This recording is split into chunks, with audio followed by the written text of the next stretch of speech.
বছর পর এই মহান জাতীয় সংসদে আবার দাঁড়িয়েছি। সেই জন্য মহান আল্লাহ তাআলার প্রতি আমি কৃতজ্ঞতা প্রকাশ করছি।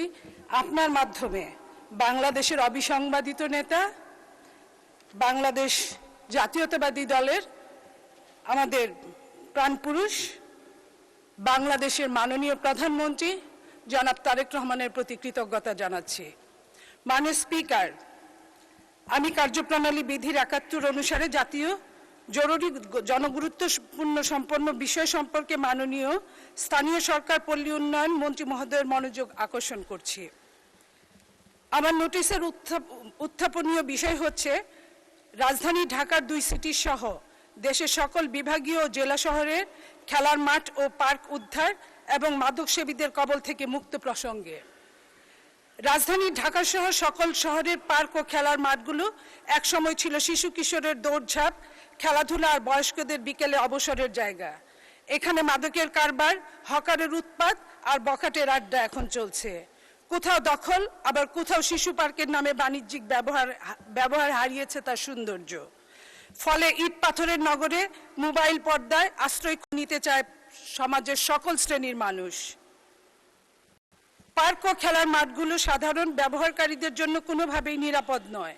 এগুলোকে মাদকসেবীদের হাত থেকে মুক্ত করতে সিটি কর্পোরেশন ও সকল শহর কর্তৃপক্ষ জরুরি ভিত্তিতে প্রয়োজনীয় পদক্ষেপ গ্রহণ করা অত্যন্ত জরুরি। দীর্ঘদিন যাবৎ সরকার ক্ষমতায় থেকে খেলার মাঠ ও পার্কগুলো নিজেদের সম্পদ ভেবে ভাড়া খেয়েছে। মাননীয় স্পিকার, খেলার মাঠ পার্কের বড় অংশই জনসাধারণের হাতছাড়া হয়ে যাচ্ছে। কোথাও কোথাও মাঠ আছে, ব্যবহার করা যাচ্ছে না। কোথাও পার্ক আছে, তা মাদকসেবী ও বখাটেদের নিয়ন্ত্রণে রয়েছে। এক সময় বিকালের মাঠ ছিল শহরের শৈশবের অবিচ্ছেদ্য অংশ। ক্রিকেট, ফুটবল, ব্যাডমিন্টন কিংবা বন্ধুদের সঙ্গে আড্ডায় সময় কাটত শিশুদের সময়। মাননীয় স্পিকার, খেলার মাঠ ও পার্কে শুধু বিনোদনের জায়গা নয়, বরং নগরের ফুসফুস ও গুরুত্বপূর্ণ স্বাস্থ্য অবকাঠামো হিসেবে বিবেচনা করা যায়। বিষয়টি অতীব জরুরি গুরুত্বপূর্ণ সম্পন্ন বিধায় এ বিষয়ে প্রয়োজনীয় পদক্ষেপ গ্রহণ করার জন্য সংশ্লিষ্ট কর্তৃপক্ষ মাননীয় মন্ত্রীর প্রয়োজনীয় হস্তক্ষেপ কামনা করছি। মাননীয় স্পিকার, ঢাকা শহরের খেলার মাঠ অনেকটা কাজীর গরু, খাতায় আছে গোয়ালে নাই। ডয়েচে ভেলে রিপোর্ট অনুযায়ী ঢাকা সিটির ২টা সিটি কর্পোরেশনে ১২৯টি ওয়ার্ডের মধ্যে মাত্র ২৩৫টি খেলার মাঠ রয়েছে। ওয়ার্ড প্রতি ২টারও কম, প্রতি ওয়ার্ডে ২টা খেলার মাঠেরও কম রয়েছে। সেই মাঠগুলো বাস্তব চিত্র আরও ভয়াবহ। এদের মধ্যে মাত্র ৪২টা জনগণ কোনো মতে ব্যবহার করতে পারে, অর্থাৎ তার শতাংশ হচ্ছে মাত্র ১৮%। বিভিন্ন প্রতিষ্ঠানের দখলে আছে ৬০%, আর সরকারের দখলে আছে ৭%।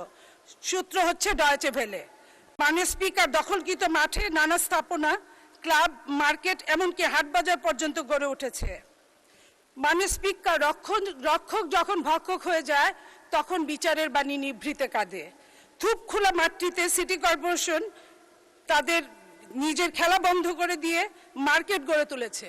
থুপ খোলা মাঠটিতে, শ্যামলী মাঠটিতে বসেছে কাঁচা বাজার, মিরপুরে পাইকারি পণ্যের আড়ত সহ অনেক মাঠগুলো এরকম সাপ্তাহিক বাজার অথবা প্রতিদিনকার বাজার রয়েছে। আজকের পত্রিকা ৫/১১/২০২৪ ঢাকা শহরে বিভিন্ন খেলার মাঠে পানির পাম্প বসানো মাঠগুলো সংকুচিত হয়ে পড়েছে।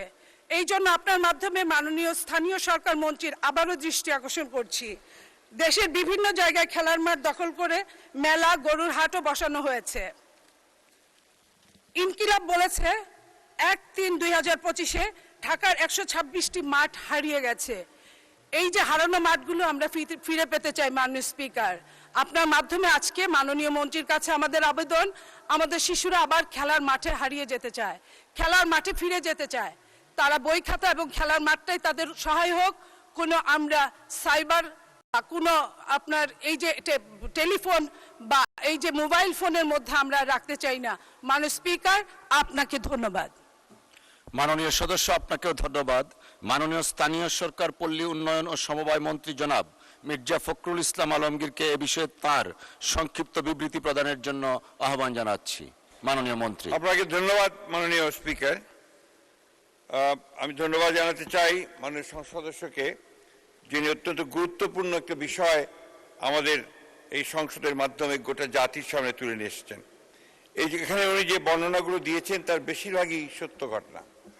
বিগত ফ্যাসিস্ট সরকারের আমলে খেলার মাঠগুলোকে এবং ফাঁকা জায়গাগুলোকে দলীয় কারণে সব দখল করে নেওয়া হয়েছিল।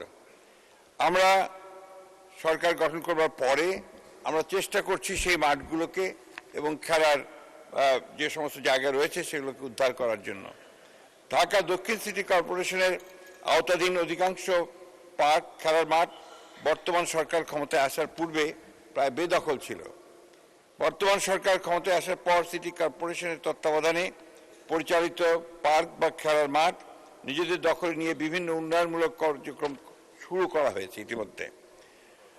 উদাহরণস্বরূপ গুলিস্তান পার্ক তথা শহীদ মতিউর রহমান পার্কটি মারাত্মক অবস্থানে সহ বিভিন্ন ধরনের ভবঘুরে সহ ভাসমান হকারদের দখলে ছিল।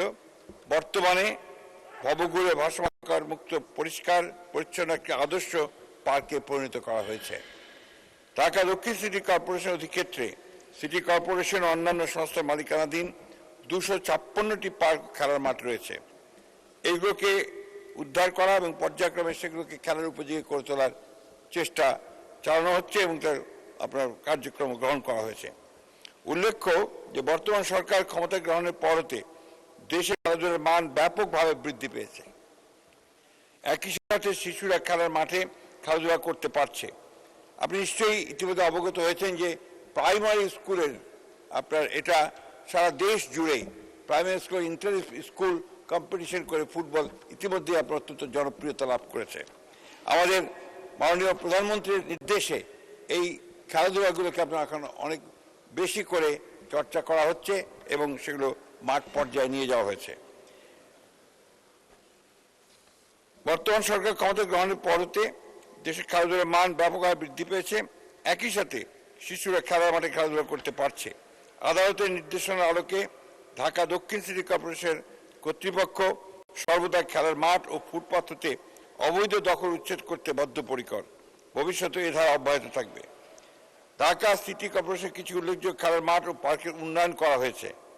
35 নম্বর ওয়ার্ডের Malitola park, Shahid Motiur Rahman park Gulistan, Motijheel park Adamjee court building Motijheel, Nawabganj park Nawabganj Lalbagh, Osmani Udyan উন্নয়ন কাজ চলমান, যাত্রাবাড়ি শিশু পার্ক, ইসলামবাগ বশিরউদ্দিন পার্ক, শাহবাগ শিশু পার্ক, হাজী আব্দুল আলিম খেলার মাঠ ঢাকেশ্বরী রোড ঢাকা, রসুলবাগ পার্ক খেলার মাঠ রসুলবাগ ঢাকা, দেলোয়ার হোসেন খেলার মাঠ শ্মশানঘাট RND রোড ঢাকা, জোরপুকুর খেলার মাঠ খিলগাঁও, বাসাবো খেলার মাঠ Shahid Alauddin park Basabo main road, Sadek Hossain Khoka খেলার মাঠ দক্ষিণ গোরান সুলতান ভূঁইয়া ঝিল পার্ক খেলার মাঠ বাসাবো বারুর মাঠ দক্ষিণ বাসাবো এর উন্নয়ন কাজ চলছে। গজমহল শিশু পার্ক হাজারীবাগ পুরাতন থানা জিকাতলা, হাজারীবাগ পার্ক হাজারীবাগ, আমলিগোলা খেলার মাঠ জগন্নাথ সাহা রোড। অন্যদিকে ঢাকা উত্তর সিটি কর্পোরেশনের আওতাধীন পার্ক মাঠের সংখ্যা 38টি। উক্ত পার্ক মাঠগুলো আধুনিকায়ন করা হয়েছে এবং পার্ক মাঠ জনসাধারণের জন্য সর্বদা উন্মুক্ত রাখা হয়েছে। ডিএনসিটির সকল পার্ক মাঠের অবৈধ দখল মুক্ত রাখার লক্ষ্যে উচ্ছেদ অভিযান অব্যাহত আছে। চট্টগ্রাম সিটি কর্পোরেশনের আওতায় নগরীর 41টি ওয়ার্ডে পর্যায়ক্রমে একটি করে খেলার মাঠ পার্ক নির্মাণ করা হবে। এরই অংশ হিসেবে বর্তমানে 5টি খেলার মাঠ পার্ক উন্নয়নের কাজ চলমান আছে এবং একটি খেলার মাঠ পার্ক উন্নয়নের কাজ সমাপ্ত হয়েছে। ইতিমধ্যে নগরীর বিভিন্ন জায়গায় আরও 12টি খেলার মাঠ উদ্যান উন্নয়নের জন্য একটি নতুন পার্ক ডিপিপি প্রণয়ন করা হচ্ছে। খুলনা সিটি এলাকার 8টি পার্ক স্থানীয় শিশু কিশোরদের খেলাধুলা এবং বয়স্কদের বৈকালিক বিনোদনের অন্যতম প্রধান স্থান। উক্ত পার্ক সমূহের নামগুলো আমি আপনাদের জানাচ্ছি। খালিশপুর ওয়াইল্ডল্যান্ড শিশু পার্ক, গল্পাবাড়ি সিনিয়র লিনিয়ার পার্ক, শহীদ হাদিস park, Sonadanga solar energy park, জাতিসংঘ শিশু পার্ক, গোলকমণি শিশু পার্ক, সোনাডাঙ্গা আবাসিক এলাকার পার্ক, নিরালা আবাসিক এলাকার পার্ক। জনসাধারণের জন্য নিরাপদ ও সুস্থ পরিবেশে ফিরিয়ে আনতে কেসিসির এক্সিকিউটিভ ম্যাজিস্ট্রেটের নেতৃত্বে পার্ক সমূহে নিয়মিত মোবাইল কোর্ট পরিচালনা করা হয়ে থাকে। এভাবে দেশের সকল বিভাগীয় জেলা শহরে খেলার মাঠ ও পার্ক উদ্ধার ও মাদক সেবীদের কবল থেকে উদ্ধারের প্রক্রিয়া চলমান আছে। আমি উল্লেখ করতে চাই মাননীয় স্পিকার যে মাননীয় প্রধানমন্ত্রীর নির্দেশে এখন এই খেলাধুলাকে অনেক বেশি গুরুত্ব দেওয়া হচ্ছে। Inter school sports, inter school cultural activities এগুলো এখন অনেক বেশি বেড়ে গেছে। সুতরাং আমরা বিশ্বাস করি এই কাজগুলোর মধ্য দিয়ে, এই অ্যাক্টিভিটিসের মধ্য দিয়ে আমাদের আশঙ্কা যেটা করেছেন মাননীয় সংসদ সদস্য সেটা অনেকাংশেই কমে আসবে বলে আমরা বিশ্বাস করি। ধন্যবাদ মাননীয় স্পিকার।